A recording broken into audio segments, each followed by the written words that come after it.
Enzo Recto, kalaban ang katiwalian at kasinungalingan, kakampi sa katotohanan at kabutihan. Colonel Gama, baka pwede niyo basahin yung second affidavit niyo. Became aware of the so-called Davao Death Squad through various sources during my assignment in Davao. It was a common knowledge among officers that almost all station commanders had special teams designated for specific operations. Although I did not know the identities of this team, a culture of silence prevailed among police officers in Davao regarding such matters. My understanding of this operation was further solidified during my tenure as Station Commander of SASA and Santa Ana Police Station from 2012 to 2016. During this period, I witnessed the existence of a reward system. While I served as a Station Commander of SASA, I received a call from Lieutenant Colonel Padua, then the intelligence officer of Sir De La Rosa, who was the city director of Davao at the time. The call, which I received around 7 o'clock in the morning, informed me of an impending operation in my area of responsibility in Barangay Malagamot. From this communication, I understood the implication of the operation. A few hours later, I learned that a shooting incident had occurred in Malagamot involving a male suspect, which the investigation suggested was a legitimate operation. During my time as Station Commander of SASA, the Barangay Captain Barangay Hizon reported to me that akyat bahay incidents were prevalent in the area. They intercepted one male suspect acting as a spotter. An entrapment operation was planned, resulting in 2 suspects being caught in the act of stealing.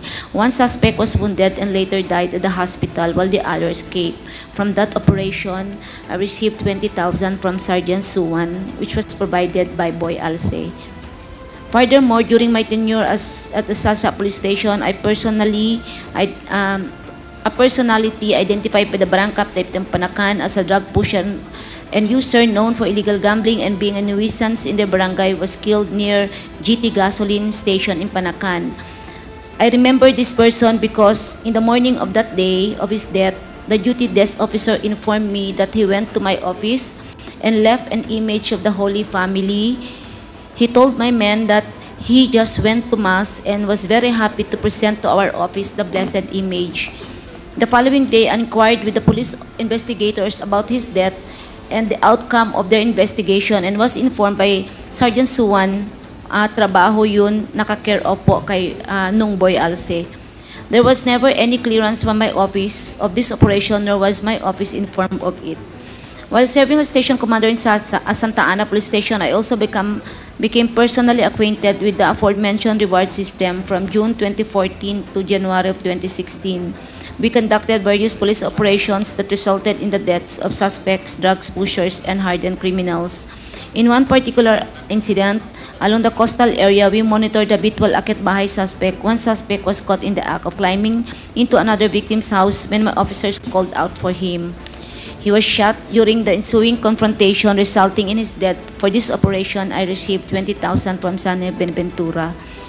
There was also an occasion when my office, in collaboration with CIDG 11, conceptualized a one-time big-time operation. This type of operation was outlined in a comprehensive operational plan and involved an interagency approach incorporating various government agencies, including the Commission on Human Rights, Philippine Drug Enforcement Agency, and several PNP units such as the Maritime Unit, CIDG 11, Davao City Police Office, that includes station commanders, city mobile force, and the PNP Crime Laboratory, along with the local government unit of Davao for funding, barangay officials, and media representatives as witnesses. The co-plan was funded by the local government of Davao. Following the operation, a shooting incident occurred in self-defense, resulting in the death of a suspect. I did not receive any reward for this incident as my team did not engage in a direct encounter with the suspect. At the end of each month, all station commanders were required to submit reports documenting successful police operations to the LGU of Davao. These reports included details of case filed in the office of the prosecutor and other relevant information concerning the operation. For each case reported, an amount of 5,000 was allocated as reimbursement for operational expenses. These expenses encompassed bypass money, meals, gasolines, and payment for agents. The disbursement of these funds occurred monthly through Irma Espina Akamuking, and we were required to sign documents acknowledging receipt of payment. For the death of suspect, Shani Benaventura provided direct payments of 20,000 to station commanders with no signed documentation required. Numerous other incidents resulting in deaths within Davao City occurred, of which I remained unaware until after the investigations were completed. A prevailing culture of silence was instilled among all station commanders and city directors. Your Honors, Mr. Chair. Salamat, Colonel Garma. Thank you, Mr. Chairman. Yes, please proceed. Maraming salamat, Madam Garma. I would like to direct my questions to Colonel Leonardo. Colonel Leonardo, totoo ba na ikaw na-transfer from MPD to Region 11 Davao as Chief ng CIDG ng July 2016, Colonel? Correct, Mr. Chair. Colonel, ano kaya ang dahilan? Bakit inassign ka doon at sino ang nag-assign sa'yo doon? Mr. Chair, ang nag-assign po sa akin through memorandum orders, Mr. Chair, is Chief PNP Senator Bato de la Rosa, Mr. Chair. Nung panahon na yon, sino po ang Chief PNP? Si Chief PNP Bato de la Rosa, Mr. Chair. Colonel, sa pagkakalam ko, hindi basta-basta na ma-assign ka bigla sa isang malayong assignment. Kasi naman ng MPD, tapos nasa MPD ka, bigla kang nilagay sa Davao CIDG. Tama po o Colonel? Tama po, Mr. Chair. Paano maaari ibig mong sabihin na na-transfer ka doon, Mr. Colonel? Meron pong order, Mr. Chair, direct from Chief National Headquarters, Mr. Chair, during that time. Colonel Leonardo, merong nakasulat dito na true shoot order kapag gusto ka ng Chief PNP, hindi ba? Ano po yung shoot order na yun? Shoot order po, direkta po, hindi na dadaan ng usual process, Mr. Chair. Nangyayari po yun, Mr. Chair. So, Colonel, ibig mo sabihin, malakas ka kay Chief PNP, Bato de la Rosa?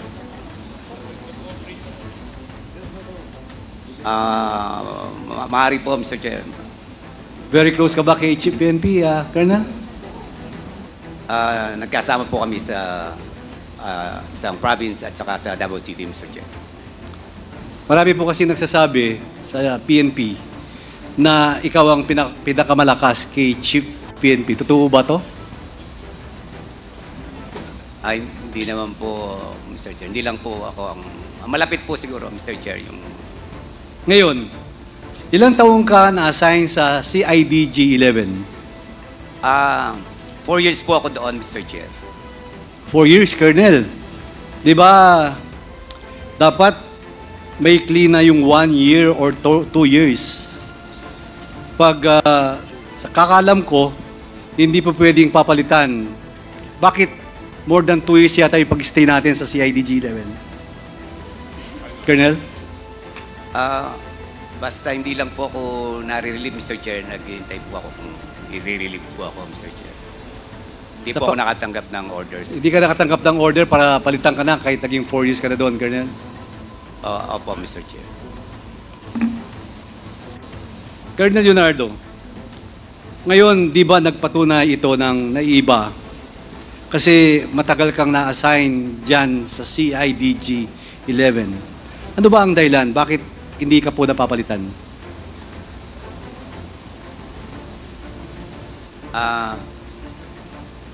Nung time po na yun, basta hindi po ako napapalitan, Mr. Chair. Pakiulit po. Basta hindi po ako napapalitan kasi wala pong nare-receive na order, Mr. Chair. Yun nga Colonel, yun ang ibig kong sabihin. Kasi walang chief PNP na gustong mag-alis sa'yo dyan kasi malakas ka sa presidente, former president, at kay Senator Bongo. Tama ho ba yun na Colonel Leonardo? Malapit din po ako, Mr. Sir, sa kanila. Malapit ka kay? Pakiulit po. Malapit po ako sa kanila po yung... Kanino po? Pakibanggit po kung kanino. Kay Senator, ngayon Senator Bongo po, Mr. Chair. At kay Presidente? Maaring ganun din po, Mr. Chair. Maaari ba, Colonel, ano ba ang ginagawa mo para sa kanila? Bakit napakalapit mo sa ating Pangulo at kay Senator Bongo? Unang-una, Mr. Chair, si Senator Bongo po, na minsan nautusan din po ako nung time na yun, Mr. Chair.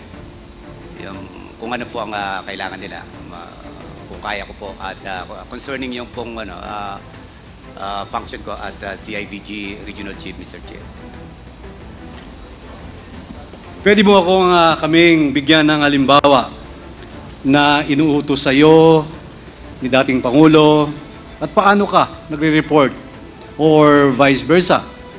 Paano ka binibigyan ng instructions? Tinatawagan ka ba? Tinitext ka ba? Ini-email ka ba? Paano po, Colonel? Tinatawagan po ako ni Senator Bongo noon po. Pagka meron lang po mga ipapacheck, meron siyang kailangan information or sometimes meron kailangan i-verify or kung ano man po ang inuutos niya, Mr. Chair. Ayun, ang ibig ko pong sabihin, ay nakakadirekta kang tumawag anytime kay Senator Bongo. Tama ho ba? Pag may utos po, Mr. Chair, nakakadirekta naman po. Nakakadirekta po kayo. So, ano namang klaseng mga utos, Colonel? Pwede ka bang magbigay ng halimbawa, gaya ng na halimbawa may utos sa'yo, Colonel, pwede bang ganito? Pwede mo akong bigyan ng halimbawa dito sa committee ito? Halimbawa po, may kailangan siya na information at kaya ko naman pong ibigay. Ibibigay ko po sa kanya. At kung wala akong information, magtatanong po ako doon sa kung saan po yung concern ng kanyang itinatanong or kung ano man po ang gusto niyang malaman, Mr. Chair. Anong halimbawa itatanong niya? Tatanong niya kung anong bayan yan, kung sinong tao yan, o halimbawa, kung anong lugar yan. Yun ho ba tinatanong sa inyo? Meron din pong ganoon, Mr. Chair.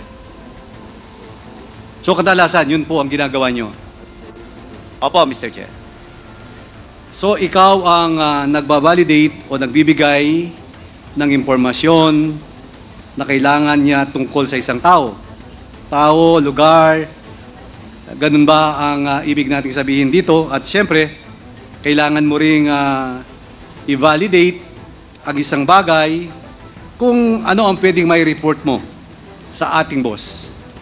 Tama ho ba, Colonel Leonardo? Yes, Mr. Chair. Anong pagkakataon na natatandaan mo yung binalidate mo kay Senator? May mga incident po na tinatanong niya kung halimbawa may insidente po silang dumating na report sa kanila, tapos yung insidente po na yun ay gusto niyang i-validate.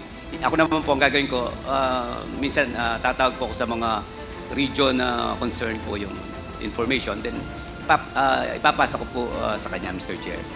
So meaning to say, tinatanungan ka about sa mga nangyayari, sa mga tao, na halimbawa may namamatay o nahuli during the time, Colonel, tama ho ba?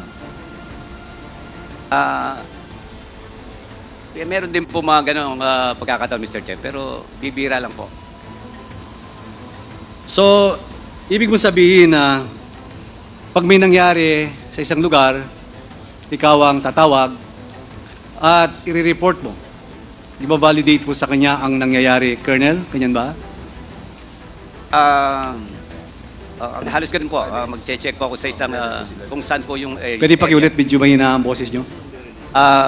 Ganun nga po, Mr. Chair.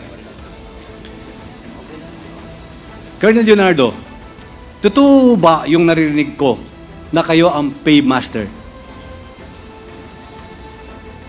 Hindi naman po, Mr. Chair. Sino po ang alam niyong paymaster pag halimbawang may na-validate, may nangyari? Sa aking research, parang ikaw ang kilala mo ba kung sino yung nagbabayad?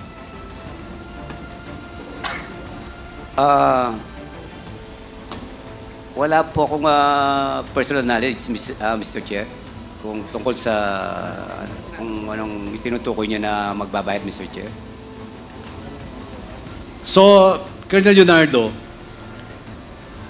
gusto ko lang idiin ang tanong kay Colonel Leonardo at malinaw na inaamin niya ang nagre-report siya kay Senator Bongo at si Senator Bongo naman ay nagre-report kay President Duterte. So, ibig lang sabihin, malinaw, ang plano na kaya dinala si Colonel Leonardo sa CIDG-11 ay para pakinabangan nila sa pagbibigay ng impormasyon o taga-validate ng mga impormasyon tungkol sa mga nangyayari noong implementasyon ng war on drugs ng past administration, ng Duterte administration. Tama ho ba, Colonel Leonardo? Yes, Mr. Chair. Pakiulit po. Tama ho ba? Yes po, Mr. Chair. Ngayon, ang last question ko po sa iyo, Colonel Leonardo. Nabasa mo itong first affidavit ni Colonel Rohina Garma. At binasa niya ngayon yung pangalawang supplemental supplemental affidavit ni Colonel Garma. May tanong po ako sa inyo. Naniniwala po kayo sa dalawang affidavit ni Colonel Garma at pinatotoo nyo pa na itong lahat sinasabi ni Colonel Garma ay walang kasinungalingan at totoo itong sinasabi niya? Yes. Microphone, please. Opo, Mr. Chair. Ito pong